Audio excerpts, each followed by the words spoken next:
네, 수고하셨습니다. 그래서 이제 이런 본안심리에서 원고의 주장대로 뭐 과세처분이든 거부처분이든 처분의 위법성이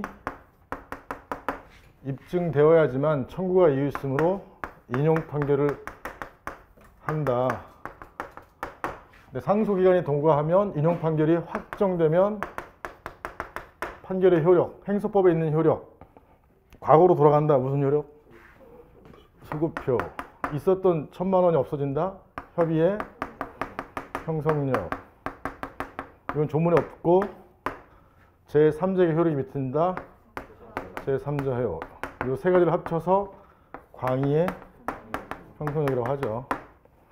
제3자 효만 29조 몇 항이 있죠? 1항이 있죠. 1항에. 그 다음에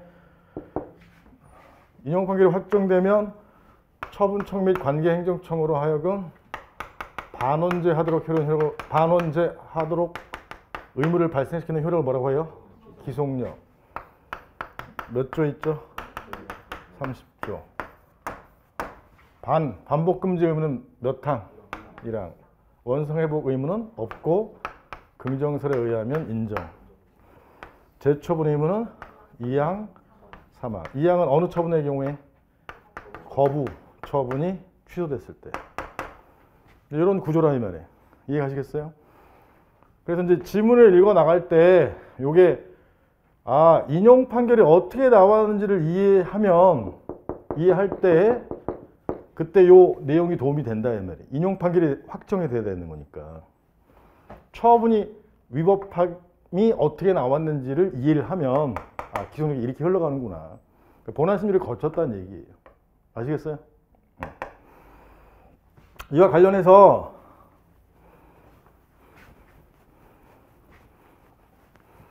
법령을 하나 만들어 볼까요? 스스로? 행정법? 아니, 계속 수업 연기 다 계속 했던 거야. 여기 뭐 세금 부과와 관련된 세법을 있단 말이에요. 그러면 소득세 법률을 어디서 만들어요? 국회에서 만들고, 국회에서 이제 처음에 제1조가 목적이겠죠, 목적? 모든 행정법 다 참고로 그냥 해보는 거야, 목적. 그 다음에 여러분들이 요 입안자라면 그 다음에 뭘 두고 싶어요? 정의, 뭐 그런 것도 둘 수 있고. 총칙에 관한 내용을 두겠죠. 여기 다 해당하는 사안. 그 다음에 세금에 소득세에 종류를 두겠죠. 종류는 근로에서 얻어지는 소득은 무슨 소득세? 근로소득세. 이렇게 둘 거 아니에요. 자산의 유상양도로 얻어지는 소득은 양도소득세. 이렇게 둘 거 아니야. 뭔 말인지 아시겠어요? 그 다음에 이런 양도 차익이 발생하면 양도 차익에 해당하는 세금을 부과한다. 이렇게 더 있겠죠. 그래서 예를 들어서 양도소득세는 법은 무엇과 무엇으로 이루어졌어요? 요건과 효과. 어떻게 되어 있냐면 자산의 유상양도로 소득이 발생하면 효과 양도소득세를 부과한다지만 하회한다. 기속행위로 해석한답니다. 법은 요건과 효과로 이루어져 있는 거예요. 그 다음에 세금을 이제 부과했을 때 세금을 내면 좋지만 안 내면 재정이 확보돼야 안 내요. 안 되죠?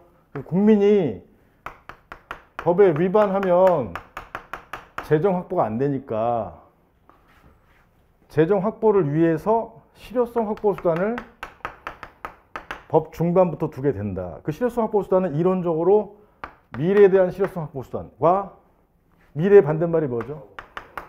과거의 법 위반에 대한 처벌이 있다. 이거 했던 거 기억나요? 여기 세금을 1,000만 원 부과하는데 안 내면 소득세법에 혹시 실효성 확보 수단이 뭐가 있죠?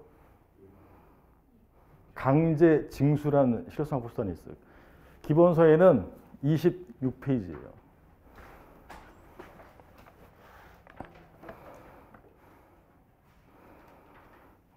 이것까지 실어드리면 이게 너무 두꺼워져서 이건 안 실었고 26페이지에 실효성 확보 수단에 왼편의 전통적 수단에 두 번째 오른편 행정 강제, 그 밑에 뭐라고 써 있죠? 미래죠, 미래. 그래서 세금 안 낸 것에 대해서 강제로 실효성 확보한다 이 말이에요. 그 수단이 뭐냐? 강제 집행인데 그 강제 집행이 여러 가지가 있는데 그 중에 하나가 다섯 번째 칸에 강제 징수 보이세요? 강제 징수. 강제 징수가 이제 동그라미 2번에 보면 조세 강제 징수, 동그라미 1번에 보면 금전급부 의무 불이행 시. 세금 납부할 의무가 금전급부 의무잖아요. 불이행 시에 의무자의 재산에 실력을 가해 의무 이행이 있었던 것 같은 상태를 실현하는 작용이 강제 집행이라는 말이에요. 그거는 국세징수법이라는 별도의 법을 만들어 놨어요. 국세징수법. 그 국세징수법상의 강제징수 절차가 혹시 어떻게 되죠? 독, 압, 매, 청 이렇게 흘러간다 이 말이에요.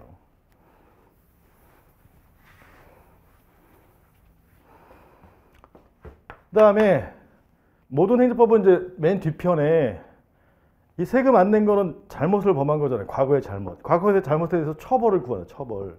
그걸 뭐라고 하죠? 맨 아래쪽에 제재, 과거, 행정벌이라고 하는 행정벌.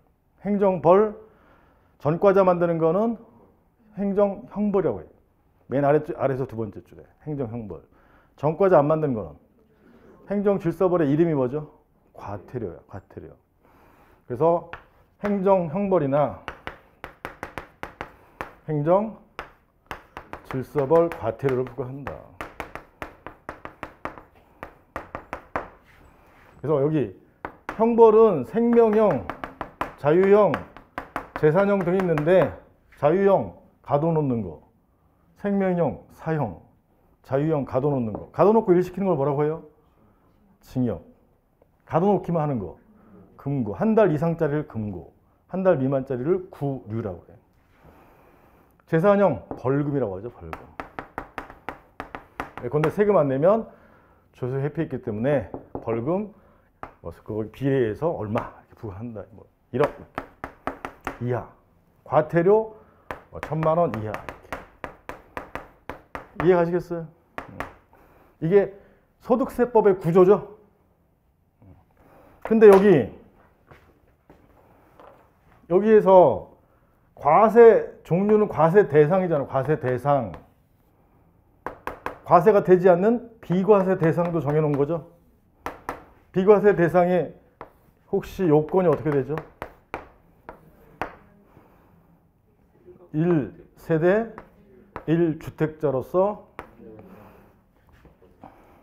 2년 이상 보유한 경우, 3년 내지 2년 이상 보유한 경우에는 요건 효과 과세예요, 비과세예요?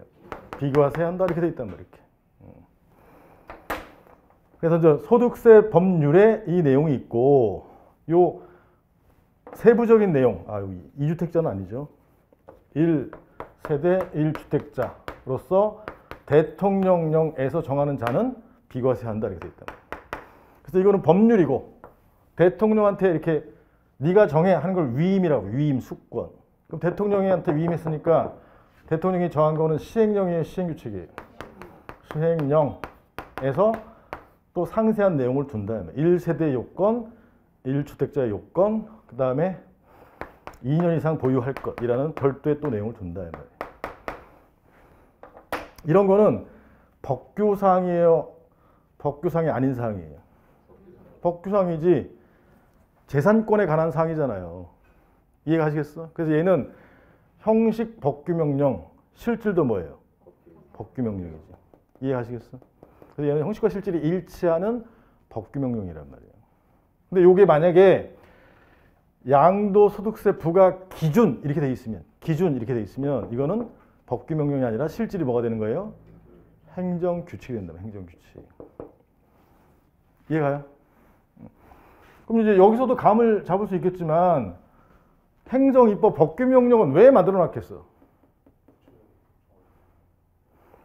국회에서 모든 사항을 다 정할 수는 없어요. 그렇죠? 국회에서는 큰 틀만 정해주는 거야. 이해가? 그리고 또 하나 여기 법규명령으로 세부적인 사항을 정하게 하는 것은 세금과 관련된 집행을 하는 사람은 입법부예요, 행정부예요? 행정부가 더 전문가야. 그러니까 행정부가 니네가 좀 잘 만들어 봐 라는 취지에서 이 행정부, 대통령이나 각부 장관, 총리 등에게 위임을 해주는 거지. 그래서 여기서 좀 더 세부적인 게 나오는 거예요. 여기까지 이해가요?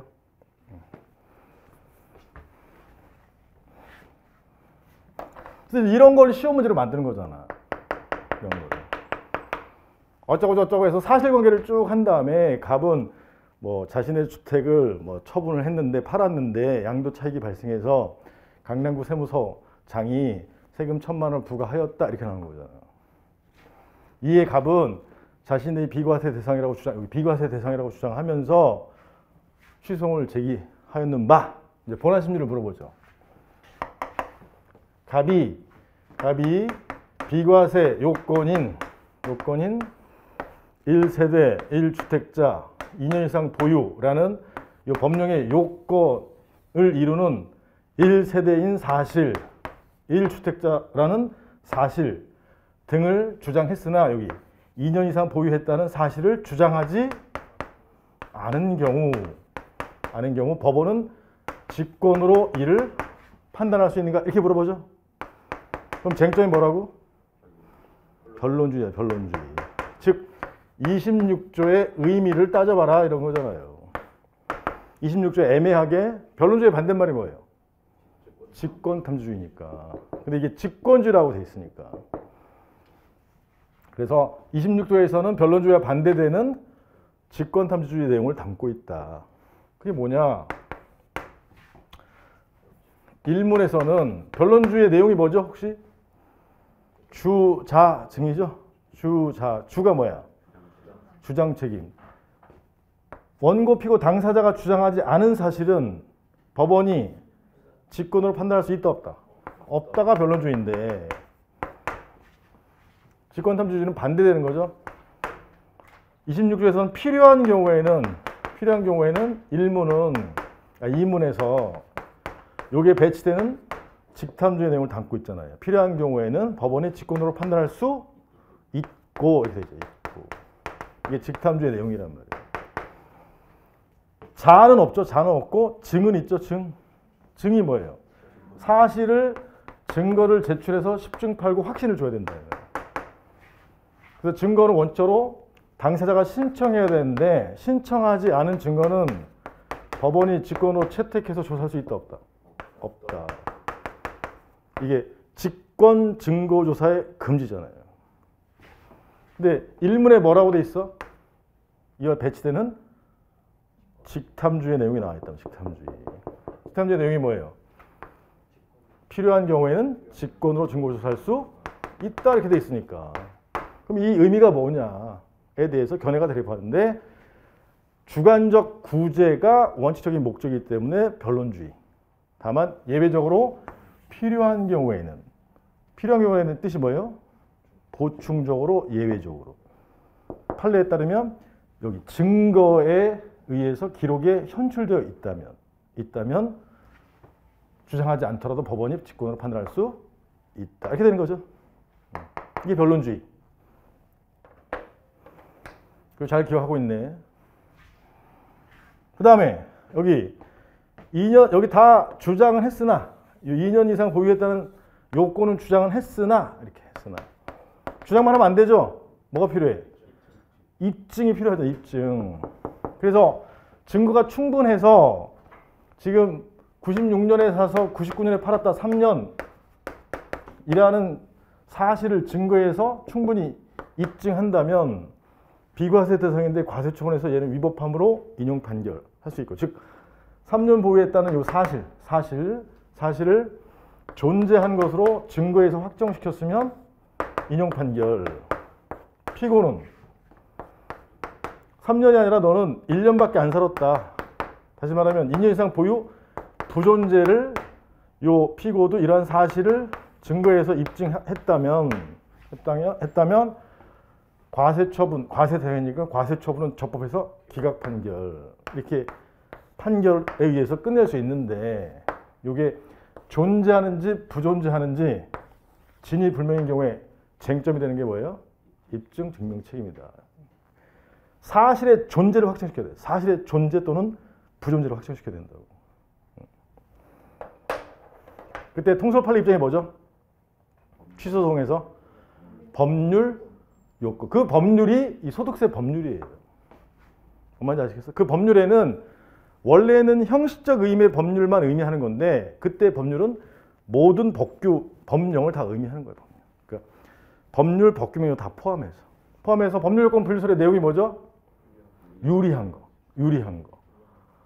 이러한 사실이 1세대 1주택자 인용 이상 보유 사실이 있을 때 유리한 자는 원고예요, 피고예요? 원고 갑이죠, 갑. 갑에게 유리함으로 갑이 주장하고 입증 책임을 져야 된다. 이렇게 결론이 나는 거죠. 책임을 진다는 말은 진위 불명일 때 유리하게 결론 지는 거예요, 불리하게 결론 지는 거예요.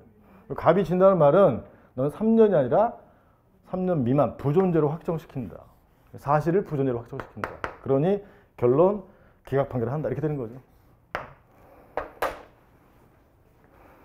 이건 이제 연기 때 한 거고.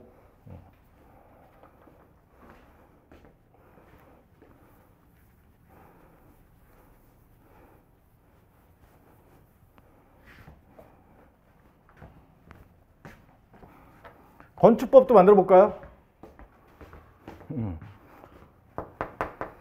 이 사람들이 자꾸 맨날 불량 건축 자재로 건물을 지었고 사람들이 무너져 갖고 다 죽고 그러네. 대표적인 사례가 뭐라고 했었죠? 삼풍백화점 이런 거잖아. 물론 삼풍백화점은 건축법이 있었지만 그럼 안 되겠다.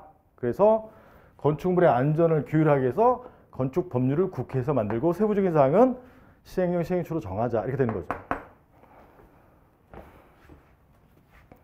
그럼 이제 건축법에서 건축물의 안전을 확보하기 위한 이제 방안을 연구한단 말이에요. 그게 이제 각종 제도들이 있는데 허가 제도를 채택한 거예요. 허가 제도. 이해가시겠어요? 국민 입장에서는 허가 제도가 쉬워요, 편리해요, 신고 제도가 편리해요. 신고 제도가 편리해. 그럼 이제 고민을 한단 말이에요. 신고제로 할까, 허가제로 할까? 그러면 얘는 규율이 좀 세야 되니까 허가제로 하자. 이렇게 된단 말이에요. 요 사이에 있는 게 등록제예요.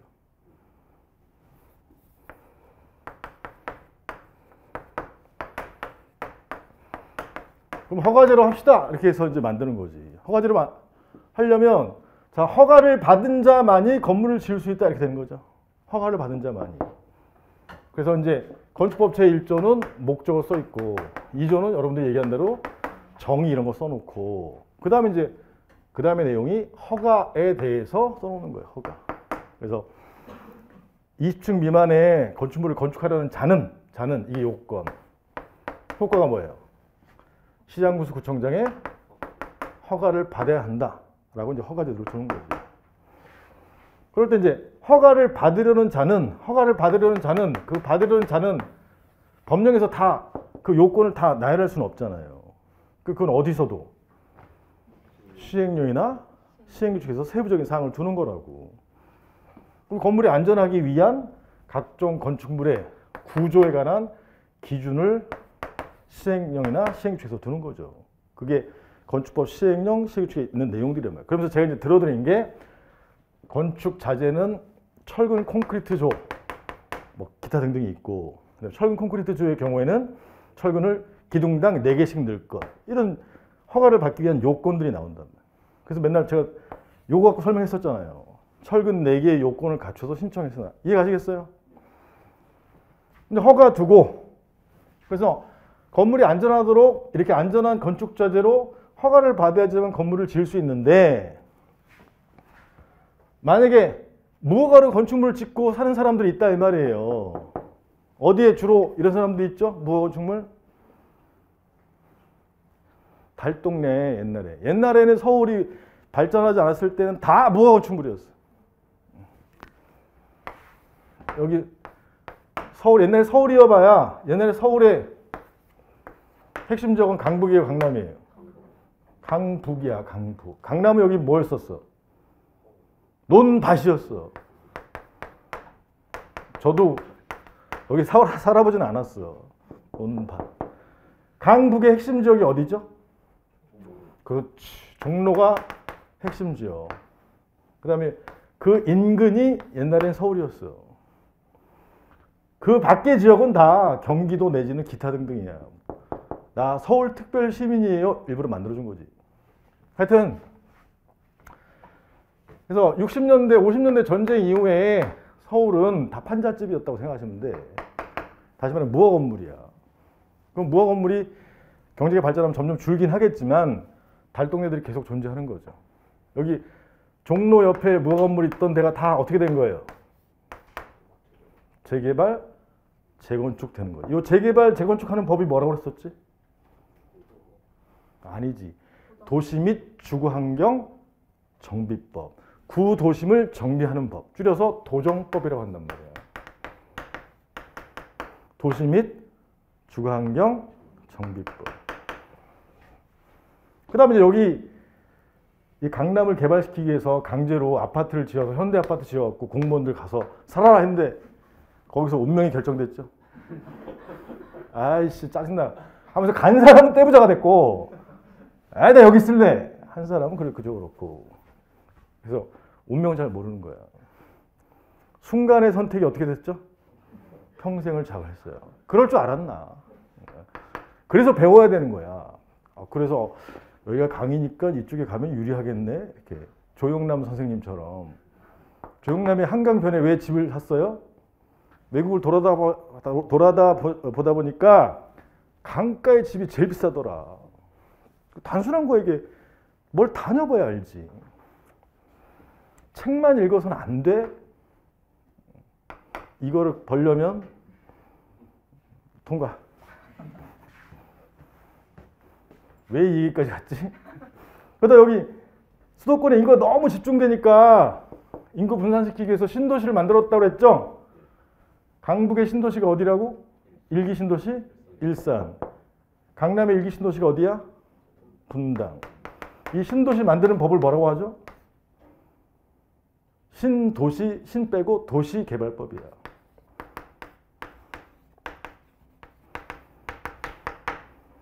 행정법을 자꾸 만드는 거예요.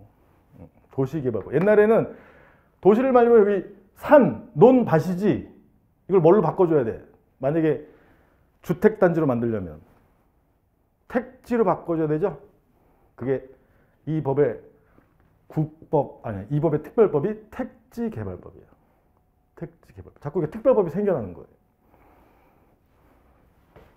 이 법의 전법은 토지구획정리법이에요. 그래서 이 국법을 알아야 되는 이유가 뭐죠, 혹시? 사건이 국법 당시에 일어나면 그 국법에 의해서 판단해야 돼. 처분이 위법인지 적법인지. 세금도 세법은 자주 변하잖아요. 그러니까 세법도 그래서 2010년에 일어난 사건이다. 그럼 그 당시에 법에 의해야 된다고. 그래서 자꾸 그 당시에 법이 중요한 거야. 넘어가고. 지금 이제 요거는 제끼고 허가. 이제 무허가 건축물이 자꾸 있단 말이야. 여기 개발되면서도 젠트리피케이션이 일어나서 딴 데 가서 무허가 건축물 짓고 살잖아요. 그럼 무허가 건축물을 짓거나 아니면 원래 얍삽하게 요건을 갖춰서 허가를 받아야 되는데 철근 2개밖에 안 넣고 4개 넣었다고 뻥쳐가지고 허가 받고 그럼 이것도 불법 허가를 받은 거잖아요. 이런 건물은 무너질 우려가 있으니까 남겨놓으면 안 되죠. 그래서 여기 건축법 뒷부분에는 역시 실효성 확보선을 둔다 이 말이에요. 그래서 이렇게 건물을 지었을 때 허용되지 않는 6층 무허 건물을 지었다 이 말이에요. 갑이. 그럼 이걸 어떻게 해야 돼? 철거해야지 무너질 우려가 있으니까. 그래서 이런 미래 실효성 확보 수단이 대신 철거하는 무슨 법이에요? 대집행법에 의한 대집행 절차가 어떻게 되죠? 개, 통, 실, 비 이렇게 되는 거야. 다시 말하면 26페이지에 메뉴 두 번째 칸에 대집행 보이시죠? 대집행 동그라미 2번에 무허가 불법 건축물의 강제 철거 이해가요? 동그라미 1번에 이 대집행 법이 적용돼서 대집행하려면 대체적 자기 의무를 이행하지 않아야 돼. 건물 철거하는 거는 딴 사람으로 대체할 수 있어요, 없어요? 있죠? 그런 걸 대체적이라고 그래. 자기는 하는 의미야. 철거 의무. 그래서 먼저 무허가 건축물이 있으면 건축법에 의해서 실효성 확보 수단으로서 철거 명령을 먼저 날려요. 그래서 2월 1일 철거 명령 날리고 2월 말까지 철거 의무를 다하지 않으면 대집행법에 의해서 강제 철거 들어가는 거야. 그 강제 철거 절차가 개통실비다. 그럼 이 대집행법을 왜 별도로 만들어 놨냐면 대체적 자기 의무 불이행은 다 뭘로 규율하기 위해서? 대집행법에 의해서 규율하기 위해서. 아까 강제 징수 절차를 국세 징수법이라는 별도의 법을 왜 만들어 놨겠어요? 국세 세금 안 냈을 때는 다 그 절차에 의해서 하면 되는 거잖아요. 똑같은 거니까. 이해가죠? 그리고 여기도 마찬가지로 무허가 건축물을 지은 건 잘못이니까 행정형벌로서 징역, 벌금 등을 두고 있고, 그다음에 행정질서벌로서 작은 법 위반의 경우에는 과태료를 두고 있다. 이해가요?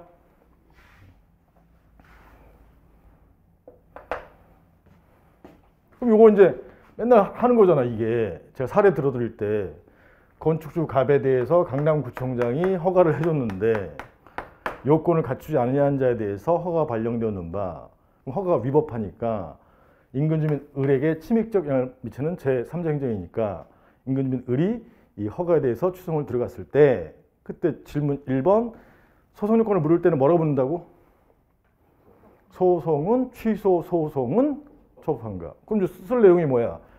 대상적격 로마자 2번에 대상적격에서 쓸 내용은 허가의 처분 여부. 당연히 처분이다. 학문상 무엇이기 때문에? 학문상 허가, 자유의 회복에 해당하는 허가로서 처분이다. 이렇게 돼 있다는 거예요. 건축주 갑의 입장에서는 허가 안 나왔을 때 불복한다. 자기는 철근 4개 갖추어서 요건을 갖춰 허가 신청했는데 허가 안 나오는 모습은 자기 거부 처분, 부작위 이렇게. 거부일 경우는 자기니까 단순히 위법이면 취소송. 갔을 때 대상적에서 쓸 내용이 뭐예요? 거부가 처분이 되기 위한 요건. 어제 했던 거. 그거 쓰는 거라 이 말이에요. 그 다음에 이 허가에 대해서 추정해서 본안심리 내용은 뭐겠어? 본안심리 내용은 허가 처분의 위법성, 적법성을 검토하는 거지. 어제 기출 사례 중에 LPG 주유소법 있었죠? 그럼 LPG 주유소법은 똑같아. 1조에서 공익 목적 두고 2조에서 뭐 정의 같은 거 두고 3조에서 LPG 주유소는 제일 위험하죠? 폭발 위험이 있지? 그럼 어느 제도로 규율할지를 먼저 정하는 거야. 신고제로 할까? 등록제로 할까? 허가제로 할까? 그래서 허가제로 하자 이렇게 된 거지. 이해하시겠어요? 그래서 얘를 특허로 보기엔 좀 어렵죠.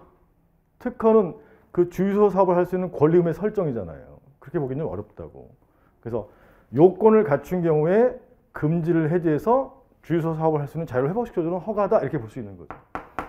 마찬가지로 구체적인 물적 요건, 탱크, 안전 탱크, 그 다음에 안전관리자 인적 요건 등은 어디서 두고 있겠어요? 시행령이나 시행규칙에서 다 두고 있다 이 말이에요. 그래서 어제 기출문제에서 기존에 주유소가 있으면 또는 기존에 몇 미터 이내에 주민이 있으면 100m 이내에 주민이 있으면 주민 동의를 받아야 된다는 요건이 있는 거죠. 근데 갑의 경우에는 주민 동의를 받아서 못 받았어. 아니 그 갑을 이렇게 헷갈리지 말고 제가 늘 설명한 대로 갑에게 허가 나왔을 때 을이 불복할 때 갑의 경우에는 허가를 받았지만 주민 동의를 100m 내에 못 받았잖아요. understand? 못 받았으니까 이 허가 처분은 위법이야, 적법이야? 위법. 이거는 요건 심리 내용이야, 본안 심리 내용이야? 본안 심리 내용이라고 제가 설명했었죠? 그건 여기 본안 심리에서 원래 따지는 거란 말이야. 됐어요? 그 다음에 제3자가 소송을 제기했기 때문에 소송요건에서 로마자 3번에 쟁점, 핵심 쟁점이 뭐라고? 원고적격 충족 여부죠. 그리고 경원자 소송이었기 때문에 소송요건에서 뭐가 쟁점이었었죠? 협의의 소익. 그건 이제 을이 이 LPG 주유소법의 요건을 갖춘 자라면 허가를 지가 받을 수 있으니까 따라서 소익이 있지만 이 사람도 요건을 갖추지 못한 자라면 허가를 못 받으니까 요 갑에 대한 허가에 대한 취소 판결을 받을 필요성이 없다. 이렇게 된다고 했었죠. 거기서 여기 본안심리에서 변론조에 관련된 내용을 묻고 싶으면 지문을 어떻게 만들겠어? 의리 취소를 제기해서 여기 인근주민 의뢰에 동의를 받았다고 주장했어? 받지 못했다고 주장했어? 지금 이제 원고가 을이잖아요. 을이 요건을 갖추지 못했다. 그러니 허가 처분은 위법하다라고 주장하려면 그 요건이 뭐야? 요건 100m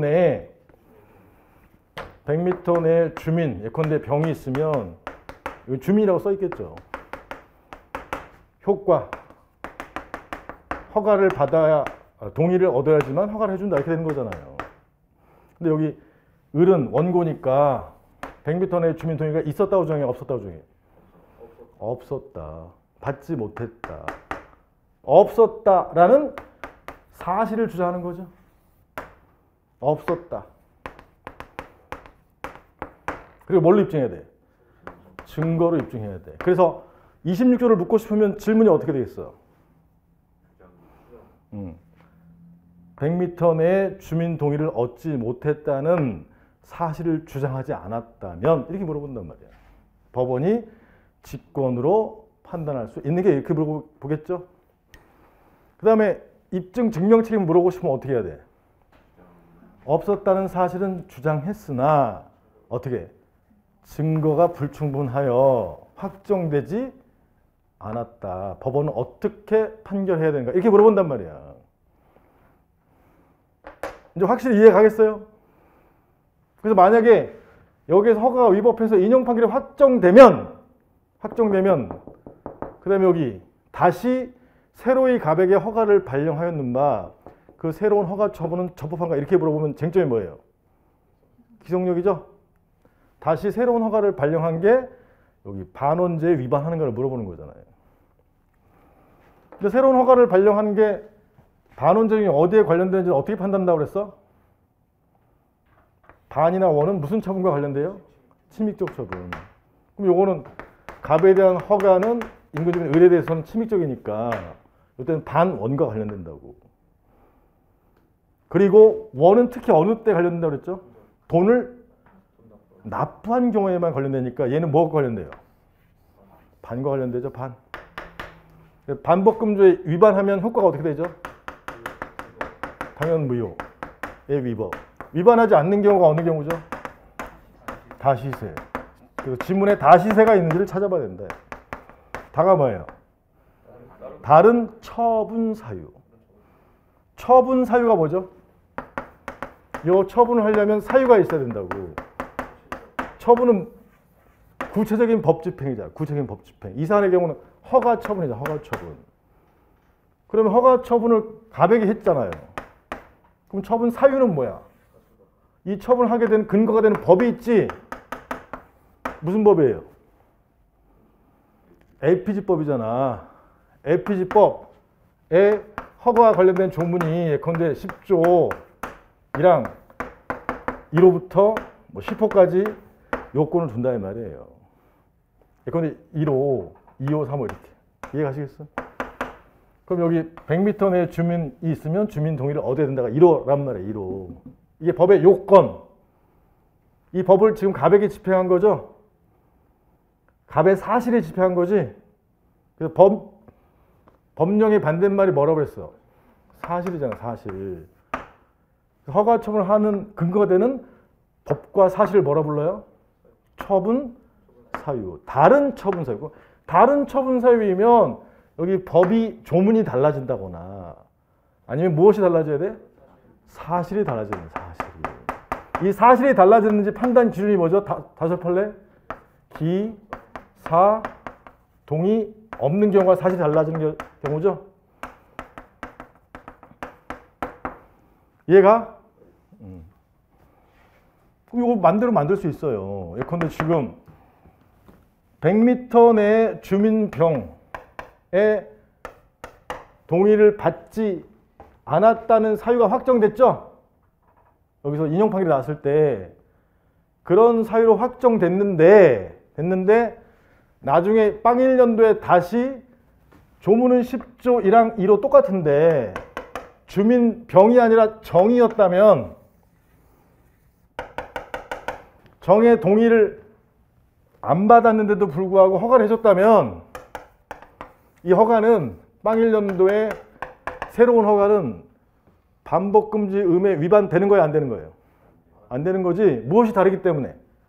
사실이 다르기 때문에. 병이 아니라 정이잖아요. 얘가? 또는 같은 병인데 병이 집이 두 채야. 30m쯤에 한 채가 있고 101호 50m쯤에 102호 한 채 또 있어. 그럼 어떻게 돼?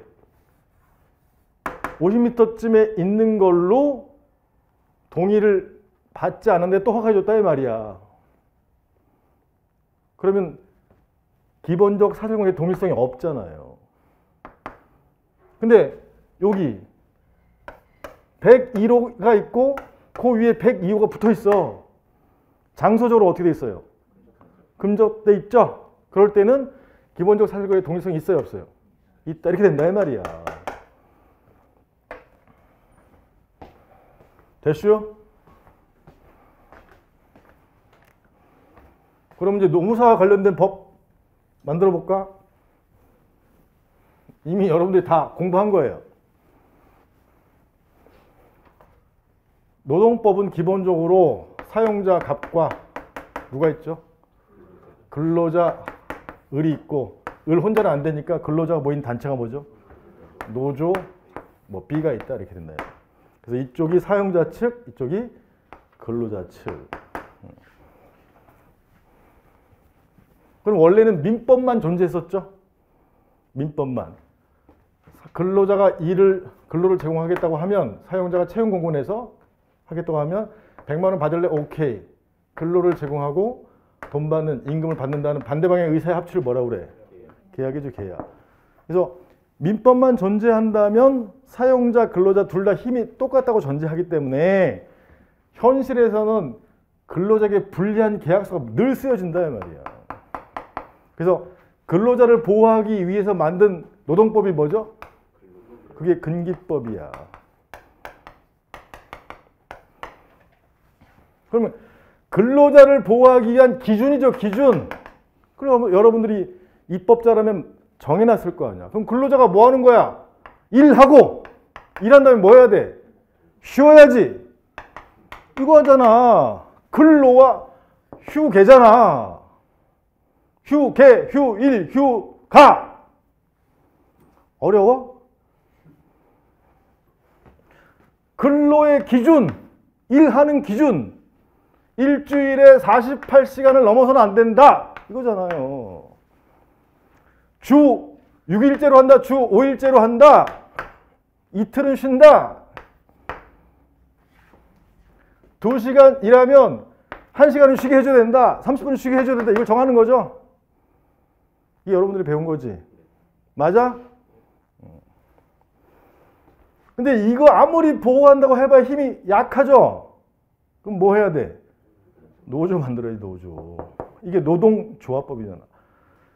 노조를 만들려면 야, 니네들이 단체 만들었어? 노조 규약했어? 그럼 뭐 해야 되죠? 설립했으면 신고해. 이렇게.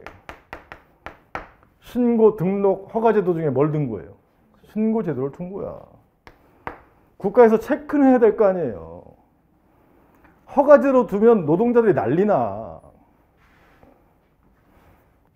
신고는 무슨 신고가 있다?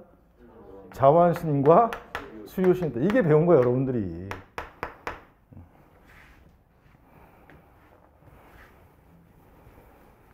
그래서 이제 노조 설립했으면 노조가 뭐 하죠? 사용자하고 단체 교섭을 하지. 여기가 단결권, 여기가 단체 교섭권. 단체 교섭에서 둘이 합의가 되면 어떻게 되는 거예요? 단체 협약이 체결되는 거지. 근데 협의가 결렬되면 뭐 해야 돼? 쟁의행위는 근로자 측의 쟁의행위와 사용자 측의 쟁의행위가 있다. 이게 단체 행동권. 이렇게 헌법의 3권을 이렇게 나눠서 규정한 거 아니에요. 그랬는데 만약에 여기 사용자가 근로자에게 부당한 해고를 하거나 이런 부당 노동행위를 한다. 근기법상. 또는 노조 설립 방해하는 부당 노동행위를 한다. 부당 노동행위 이거는 맨날 나오는 게 해고지, 해고. 그래서 부당 노동행위, 해고 등을 행했으면 또 행정법을 또 만들어줘야 될 거 아니야. 해고는 사용자가 했죠. 사용자는 사인이야, 민간이야, 공공이야. 사인이야. 이거는 그래서 사법상 해고예요. 그러려면 행정 절차가 들어가려면 구제를 신청해라라고 구제 신청 제도를 둔 거야. 서울시 진호위에다가 A에다가 구제를 신청해라. 이게 부당해고라고 주장하면서 근로자 측은 부당해고라고 주장하면서 나를 구제해 주세요. 해고 무효이고 무효니까 나를 복지시켜주고 임금 달라. 이런 내용의 신청을 하는 거예요. 그래서 근로자 측의 주장이 맞으면 서울시 진호위에서 뭘 날려주는 거야? 구제 명령을 날려주는 거지. 구제 명령을 날렸다는 얘기는 근로자 측의 주장을 받아들인 거예요. 구제 명령은 내용이 뻔해.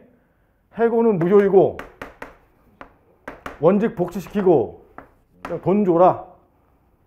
임금 지급해라. 여기 해고 이후에 임금을 지급해라. 이런 게 지문에 나오는 거죠. 근데 이제 행정법적으로 본다면 구제 명령은 수익적 처분이에요, 침익적 처분이에요. 근로자 측에게. 수익적 처분. 물론 구제 명령은 사용자한테 날라가. 이론적으로는 구제 명령의 상대방은 수익적 처분의 상대방은 근로자야. 그러면 근로자는 구제 명령을 받으면 불복해요, 안 해요? 안 해. 물론 구제 명령이 자기가 요구한 것보다 적게 나오면 불복을 하겠지. 대체로 이제 사용자 갑이 불복한다. 이거는 상대방에게는 수익적이지만 사용자는 제3자야. 이 사람에게는 침익적이어서 제3자가 불복한다. 이렇게 되는 거죠. 근데 얘는 법원에 소송 가기 전에 A2 중노위의 재심 특별행정심판 반드시 거쳐야 된다. 거치지 않을 수 있다. 거치지 않을 수 있다요. 왜냐하면 필요적 전치주의가 아니거든. 필요적 전치주의가 뭐지? 국공도잖아요. 국공도가 아니기 때문에 A2를 거치지 않아도 되는데 다만 예외적인 재결주의이기 때문에 할 수 없이 거치는 거예요. 그래서 재결 행정심판을 간다. 취소심판. 이 A2가 누구죠? 중노위의 재심이라고 되어 있지만 그게 상급 행정청에 대한 불복이고 소송 갈 수 있기 때문에 이게 특별행정심판이다. 이렇게 되는 거죠. 그래서 여기서 사용자 갑이 불복했을 때 구제가 되면 사용자 갑은 뭐라고 주장하는 거죠? 응? 구제명령이 처분이잖아요. 이게 위법하다라는 주장을 하는 거잖아. 그럼 전제가 사용자 갑의 주장은 정당해고를 주장해요? 부당해고를 주장해요? 정당해고를 주장. 정당한 해고인데 구제명령을 날렸으니 얘는 위법하다 이렇게 주장하는 거란 말이야. 그래서 이게 타당하면 무슨 재결이 나오죠? 인용재결, 취소재결이 나오잖아. 기출문제 이거였었죠? 해고 전에 뭐 했었어? 업무 정지를 날렸었지? 업무 정지에 대해서도 구제명령이 나왔었죠? 요 업무 정지에 대한 구제명령 처분이 위법하다고 했고, 기출문제에서는 요 해고에 대한 구제명령 처분이 위법하다는 주장을 받아들이지 않고 이게 부당한 해고이니까 구제명령 처분은 적법해서 무슨 재결이 나왔었죠? 기각 재결이 나왔었잖아. 요 업무 정지에 대한 구제명령 처분은 위법하다 해서 무슨 재결이 나왔어요? 취소, 인용재결이 나왔었잖아요. 그래서 그 다음에 사용자가 구제되지 않은 해고에 관한 부분만 불복하는 거죠. 그거 어제 썼었지? 구조 알겠어? 그럼 사용자가 만약에 기출문제는 대상적 격까지만 물어봤잖아요. 소송 요건에서 대상적 격, 요 해고에 관련된 중노의 재심 판정이 기각재결을 대상으로 해서 송가해야 된다 이 말이야. 근데 사용자가 그때는 원고죠, 원고. 본안 심리에서 사용자 갑은 뭐라고 주장해야 돼? 본안 심리에서 기출문제는 여기 대상적 효과까지만 나와 있지만 구제 여기 재심 판정 기각 재결 처분이 뭐라고 주장해야 되죠? 위법이라고 주장해야 돼. 이해가요? 그러면 이걸 쉽게 판단하면 보면 사용자가 원고가 되면 사용자는 정당해고야 부당해고야? 그렇게 생각하면 된단 말이야. 정당해고이니 기재명령 처분을 위법하다 이렇게 주장하게 되는 거예요. 그럼 말이 맞아 떨어지죠. 왜? 기각 재결 처분은 여기 기각 재결 처분은 언제 나온 거야? 중노위에서 부당해고이니 구제명령 처분이 적법해서 기각이 나온 거잖아요. 여기 부당이니까. 그럼 반대되는 주장 정당을 주장해야 될 거 아니야. 그럼 기각 재결 처분이 위법하다. 말 떨어지죠? 그리고 이때 피고는 중노위가 아니라 위원 짱 A2예요. 스몰 A2. 그럼 상대인 피고인 중노위원장은 정당해고예요, 부당해고예요? 반대되는 주장하는 거야. 부당해고. 이니 기각재결 처분이 적법하다. 말 떨어지죠? 이게 본안 심리의 내용이야. Understand? 그래서 요 내용이 좀 복잡하기 때문에 소송 갈 때 원고가 사용자 측이면 아 이건 정당해고를 주장하는 거구나. 만약에 원고가 근로자 측이면 아 부당해고를 주장하는 거구나. 같은 기각재결 처분이 대상이 되지만 이해가요? 물론 이제 이 과정이 다르겠지. 그래서 원고가 근로자 측이면 부당해고를 주장하는 거야. 또는 부당노동행위.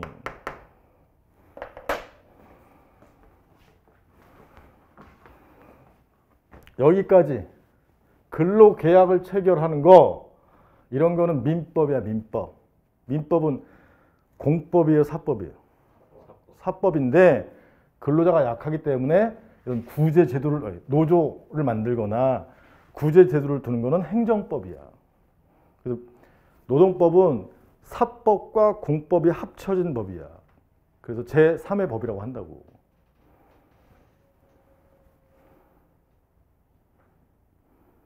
좀 이해돼요 이제? 법 어떻게 만드는지 알겠어?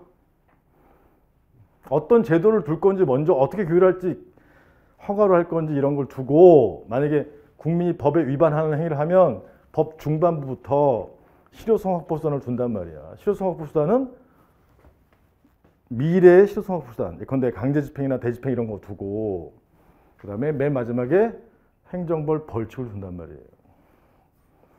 제가 그래서 간편과 관련된 3가지 법 연기할 때 했었죠? 그 법을 보면서 한 번씩 확인했었던 거지? 그것도 똑같은 거야.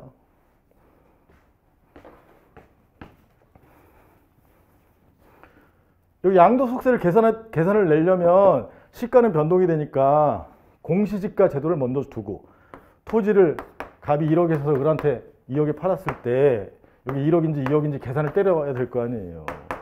그럼 관련된 것이 요 부동산의 지가란 말이야. 공시지가. 그래서 부동산 가격 공시법 했던 거 기억나요? 그럴 때 강남구 1번지에 토지를 하나 뽑는데 요 대표지의 공시지가를 뭐라고 하지? 표준지 공시지가. 개별 토지의 공시지가는 개별지 공시지가 이렇게 된단 말이야. 개별지 공시지가에 따라서 세금이 부과되는 거고 표준지 공시지가에 따라서 수용되면 보상금이 지급이 된다. 했던 거 기억나죠? 그때 요 표준지 공시지가 등의 산정의 전문가가 누구야? 감정평가사가 구성된 감정평가업자란 말이에요. 그래서 그 법은 감정평가법은 먼저 1조 두고 정의 두고 그 다음에 업자. 업자는 개인인 업자, 단체인 법인인 업자.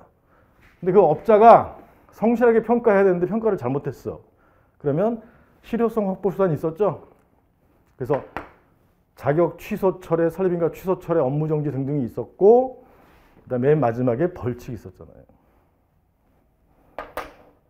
이해가? 이런 게 전부 행정작용이라고.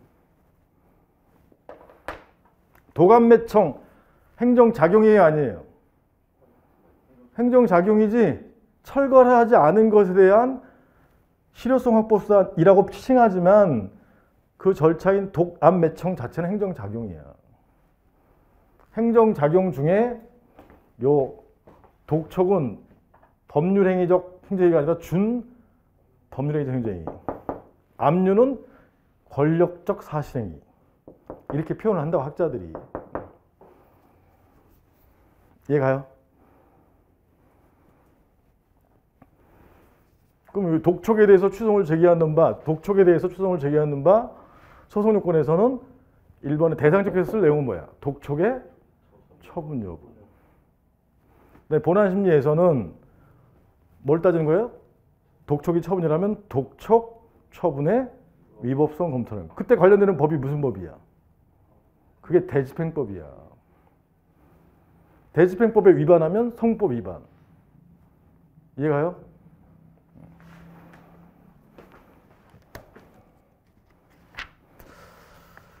뭐 짧은 시간에 너무 많은 걸 알려줄 수는 없지만 여러분들이 부족하다고 생각되는 부분을 오늘 중점적으로 알려둔 거예요.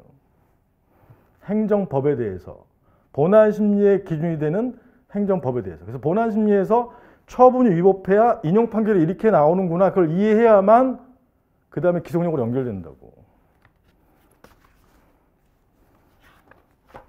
그래서 이 프린트를 다 하자는 게 목적이 아니라 제가 뒤에 거 2개, 어제는 28페이지, 이게 가장 실질적인 것이고, 요 실질적인 거를 하는데 도움이 되는 여기 요 행정법에 대해서 얘기한 거지. 그게 대표적인 게 27페이지의 행정입법을 중심으로 말씀을 드린 거예요. 26페이지, 27페이지를. Understand? 마지막으로 이런 행정작용의 실체를 유용화시키면 어떻게 된다고? 주, 내, 형, 절 이렇게 유용해야 된다. 주체 접법을 갖춰야 되고, 그 다음에 내용의 접법 요건을 갖춰야 되고, 그 다음에 형식의 접법 요건을 갖춰야 되고, 절차의 접법 요건을 갖춰야 되고, 그 적법이 요 법이에요. 법. 소득세법 등등등, 건축법 등등등. 그래서 행정적인 실체와 관련된 법이 유형화시키면 준해제력인데, 아까 여기 세금부가는 세금부가의 준해 형절, 허가의 경우는 허가의 준해 형절. 이해가시죠? 그래서 대부분의 개별 행정법은 전부 이런 준해 형절, 행정적인 실체를 적용하는 실체법인데, 실체법의 반대말이 뭐죠? 권리구제 절차법. 그 절차법이 A2에게 가는 게 뭐죠? 행정심판법. 법원에 가는 게 뭐예요? 행정소송법. 합쳐서 뭐라고 해요? 행정쟁송법. 이렇게.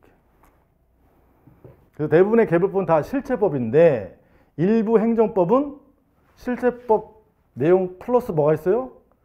절차법적 정도 있다. 그 대표적인 법이 요 노동법이에요. 노동법의 예외적인 재결주의는 대상적격의 특별 규정이죠. 예외적인 재결주의. 중앙노동위원회 처분에 대한 소 이렇게 돼 있잖아요. 그거는 권익구제 절차법 대상적격에 관한 내용이라고. 그래서 걔는 특별법이 되는 거지. 예외.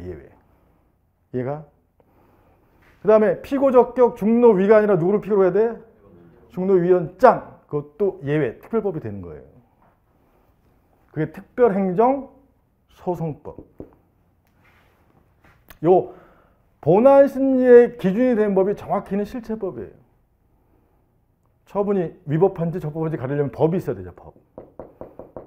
그래서 요 위법성의 유형을 어떻게 나눠놔요? 주, 내, 형, 절. 이게 개개의 위법성. 기속력은 그 개개의 위법 사유에 미친다 이 말이야. 주, 내, 형, 절에 미친다 이 말이에요.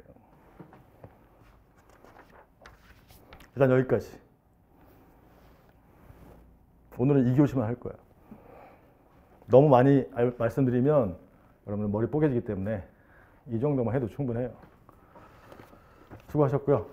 자, 오늘 것까지 한 거 해서 좀 더 업그레이드 됐으니까 이제 일기에 오기 전에는 다시 본질로 돌아가서 연기에 했던 거 답안지에 쓸 수 있게, 안 보고 쓸 수 있게, 100%는 아니야. 쟁점 정도는 안 보고 쓸 수 있게 그것까지는 하고 오셔야 돼요. 눈빛을 보니까 할 수 있을 것 같아. 일기에 뵙도록 하겠습니다. 고맙습니다.